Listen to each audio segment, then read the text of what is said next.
Welcome back to CNBC's Worldwide Exchange. Now, according to Ernst & Young, IPO activity slowed sharply in the first quarter of this year. No surprise, given the credit crunch as well as the market turmoil. Are things going to get better? For more on this report, we are joined by Mark Jarvis, IPO partner at Ernst & Young. Mark, great to see you today. Let me start by asking you, Q1, 60% down in the first quarter, 38% versus the quarter of 2007. Has the first quarter really set the tone for IPOs for this year? I think it certainly has set a bit of the tone, yes. I think if you compare this quarter to quarter 1 2007, the numbers are still down as well. So probably as you'd be expecting the current turmoils, that is where we see a lot of IPOs being put on hold, perhaps being reviewed, waiting to see where the markets are going to go. Mark, that said, though, I mean, there's still money out there looking for a place to park, isn't it true? I mean, we have Australia with the highest number of deals, China and Japan still looking pretty active, at the same time, despite the slowdown.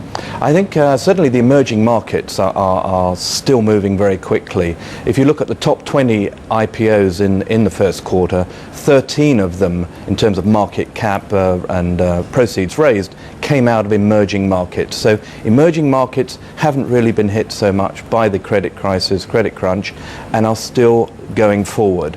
Also with mining, precious metals, the natural resources with the commodity prices very high at the moment, those are still going forward, yes.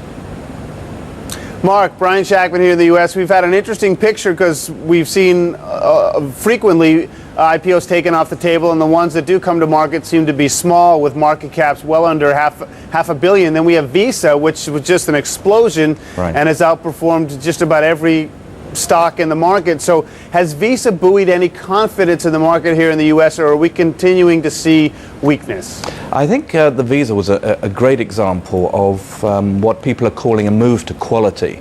It used to be that go to a stock exchange, do an IPO, people would buy it. In the current environment, it's very much a move to quality. Visa is a prime example of that, and it's a great indicator that if you've got a good story, if you've got a good company, you will get it away because, as your colleague said, the money is there at the moment. People want to invest, but only in the quality assets. So quality assets, emerging market assets, emerging market stories, those are still going forward.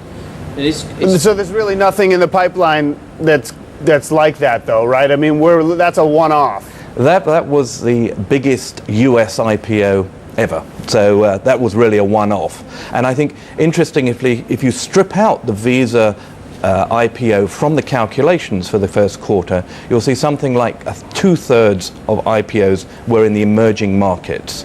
So the Visa IPO is great for the overall statistics and a great indicator of a good story still gets away, but the emerging market natural resource story is really where the play is at the moment. And the numbers are quite striking if you're in Europe. I mean, you say here, look, British companies listing in the first quarter of last year raised $3.2 billion, and this year, $325 million. A big difference. I mean, that's a tenth. Yes, and I think again, strip out the Visa from the U.S. market. The U.S. market would tell a very similar story. Developed markets, the exchanges are very much down to that level, significantly down. Does that have a big impact on the exchange business?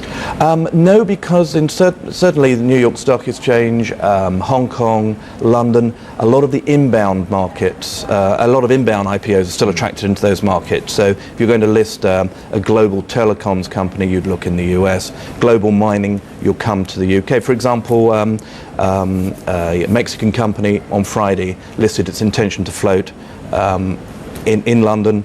It's probably around, as the media quotes, $1 billion capital raise. So those sort of stories, inbounds, big in that sector, are still going forward. Mark, appreciate your time today. Mark Jarvis, IPO partner at Ernst & Young.